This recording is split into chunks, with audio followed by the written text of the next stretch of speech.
사랑을 실천하기 위한 첫걸음. 이 세상에서 살아가는 사람들의 귀에 익숙한 말 중에 하나는 사랑이라는 단어일 것입니다.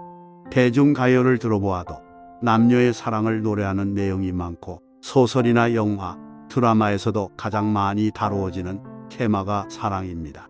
참으로 사랑이라는 말은 이 세상에서 가장 흔한 말이 되었습니다. 이처럼 사랑은 사람들에게 친숙한 단어이며 너나 할 것 없이 사랑을 논하고 있지만, 진정한 사랑을 찾아보기가 쉽지 않고 사랑이 아닌 것을 사랑이라고 생각할 때도 많습니다.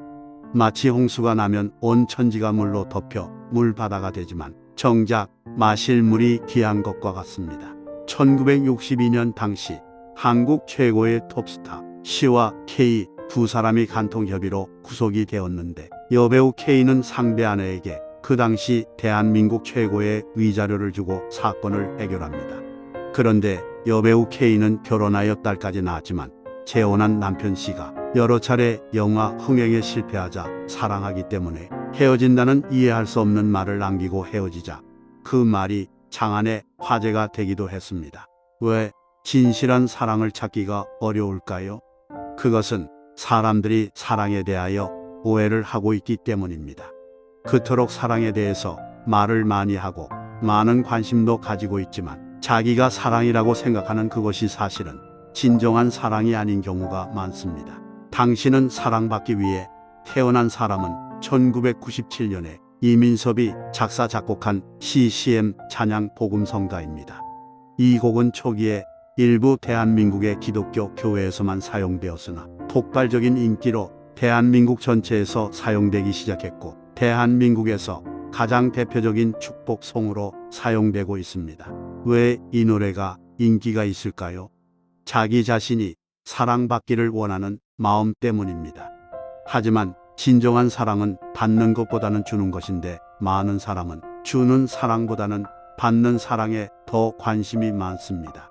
내가 어떻게 남을 사랑할 것인가에 대해서는 큰 관심이 없고, 다른 사람으로부터 좀 더 예쁘고 사랑스럽게 보이고 멋있게 보이려고 안간힘을 다합니다. 이 세상에 존재하는 모든 사람은 사랑받기보다는 사랑하기 위해서 태어난 사람들이라는 것을 알지 못하고 있기 때문입니다. 그러면 다른 사람을 진정으로 사랑하기 위해서는 어떻게 해야 할까요? 다른 사람을 사랑하기 위해서는 먼저 그 사람을 이해해야 합니다. 남을 알지 못하면 결코 진정한 사랑을 실천할 수 없습니다. 역지사지라는 말이 있습니다. 상대편과 처지를 바꾸어 생각한다는 뜻입니다. 바로 이 역지사지의 마음 자세가 남을 이해할 수 있는 올바른 자세입니다. 스티븐 코비가 쓴 성공하는 사람들의 7가지 습관이라는 책을 읽어보면 다음과 같은 이야기가 나옵니다. 나는 어느 일요일 아침 뉴욕의 지하철을 탔다. 지하철은 매우 조용하고 또 평화스러웠다. 그런데 한 정거장에서 한 중년 남자와 그의 아이들이 타는 순간 분위기는 금방 바뀌었다. 아이들은 매우 큰 소리로 떠들고 제멋대로 뛰어다녔다. 물건을 내던지기도 하고, 심지어 어떤 사람이 읽고 있는 신문을 움켜쥐기까지 했다. 그 아이들의 아빠로 보이는 중년 신사는 내 옆에 앉아 눈을 감고 이런 상황에 대해 전혀 신경을 쓰고 있지 않은 것 같았다. 나는 화가 나서 견딜 수가 없었다. 저렇게 자기 아이들이 날뛰는 모습을 보고도 내버려 두고 자신은 태어날 수 있을까? 모두가 견디기 힘든 상황이었다. 그래서 내가 입을 열었다. 선생님, 아이들이 많은 사람에게 이렇게 폐를 끼치고 있습니다. 아이들을 조용히 시킬 수는 없습니까? 그 신사는 그제야 눈을 뜨고 힘없이 말했다. 맞습니다. 이런 상황에서 저도 뭔가 하긴 해야겠다고 생각하고 있었습니다. 그런데 사실 지금 막 병원에서 오는 길입니다. 저 아이들의 엄마가 1시간 전에 죽었습니다. 저는 앞이 캄캄해서 어떻게 해야 할지 모르겠습니다. 저 아이들에게 이 일을 어떻게 알려야 할지, 또 저 아이들이 앞으로 어떻게 살아가게 될지 그저 막막할 뿐입니다. 그 말을 듣는 순간 내 마음이 바뀌었다. 짜증은 사라졌고 화도 가라앉았다. 그 대신 그 아이들에 대한 동정심과 측은한 마음이 가득 차기 시작했다. 영어로 이해라는 말을 understanding이라고 하는데 그 뜻은 밑에 선다는 뜻입니다. 우리말로 같은 입장이 된다는 말입니다. 그 사람의 입장이 되어보면 오해할 것도 없고 불평할 일이 없어집니다. 우리가 누군가를 사랑하지 못하는 것은 내 입장으로만 일방적으로 생각하기 때문입니다. 그러나 그 사람의 입장에 서보면 달라집니다. 우리가 누군가를 사랑하려면 우선 그 사람을 이해하는 기술을 터득해야 합니다. 그 사람을 이해하려면 그 사람의 입장에 서보는 일부터 시작해야 합니다. 매미의 수명은 보통 6년입니다. 그 6년 중 5년하고도 11달은 땅속에서 애벌레로 지냅니다. 땅속에서 나무 뿌리에 즙을 먹으며 지내다가 네 번째 껍질을 벗고 정확히 6년째가 되는 여름철 어느 날 땅 위로 올라옵니다. 그때 땅 위로 치솟는 힘은 아스팔트도 뚫을 수 있는 정도라고 합니다.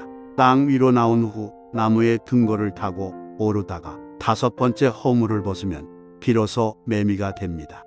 그러나 그토록 어렵사리 매미가 되었지만 불과 4주가 지나면 죽음을 맞습니다. 결국 매미의 일생은 4주를 보내려고 6년의 세월을 인내하며 5번에 걸쳐 껍질을 벗으며 그늘진 곳에 묻혀 긴 세월을 기다립니다. 매미가 4주 동안 열심히 노래를 부르는 것은 한가하게 자기의 시간을 즐기기 위해서 노래 부르는 것이 아닙니다. 종족을 이어가기 위해 암컷을 부르는 처절한 사랑의 몸부림입니다. 4주로 제한된 기간 안에 암컷을 불러 후손을 이어가야 하는 절박함이 있어 노래를 부릅니다. 새나 다른 짐승들이 이 노래 소리를 듣고 자신을 먹이로 삼을 위험이 많음에도 불구하고 매미는 노래를 멈추지 않습니다. 그런데 사람들은 이렇게 나무에 붙어 노래 부르는 매미를 보고 마치 게으른 사람들의 표본인 양 이야기합니다. 이것은 매미의 처절한 사연을 잘 모르기 때문입니다. 이렇게 사람들은 그 사람의 입장에 들어가 보지도 않고 자기의 비상적인 생각만으로 남을 판단하기 때문에 진심으로 남을 사랑하지 못하고 오히려 상처와 아픔을 줍니다. 한국 기독교의 대표적인 인물인 고한경직 목사님께서 생전에 즐겨 쓰시는 말이 있었는데 그 말은 그 말도 일리가 있습니다. 나는 부족한 사람입니다. 나는 말이라고 합니다. 회의하다가 당신의 생각과 상반되는 의견이 나올 때 그 말도 일리가 있습니다라고 하며 먼저 상대방의 마음을 이해하려고 노력을 하셨다는 것입니다. 우리도 상대방과 대화를 할 때 그럴 수도 있지요. 저라도 그런 상황에서는 어쩔 수 없었을 거예요. 이런 말을 많이 사용했으면 합니다. 언제 어디서나 상대방을 먼저 이해하려고 노력하는 것, 이것이 사랑을 실천하는 첫걸음입니다.